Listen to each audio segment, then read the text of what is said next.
السلام علیکم و رحمت الله و برکاته. دوستان و برادران عزیز، تماشاگران عزتمند، الله سبحانه و تعالی نگهبانتان باشه.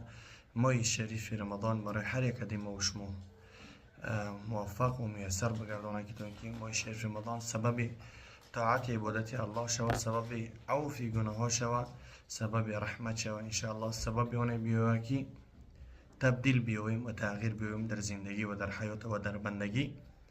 الله نگهبان حرکت ما و شما باشه. عین حال در کارخانه ما بسیاریاتون شاید که خبردار باشین، یعنی اکثر فیصد کسی که جامعه ان شاء الله برای اونها قرآن توفه کرده میشه.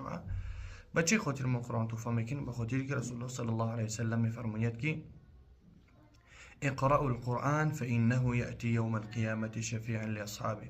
شما قرآن را بخوانید بدرسی که قرآن روز قیامت شفاعتگر می باشد برای کسانی که ایران میخوانند. الله نگهبانتان باشه. السلام علیکم.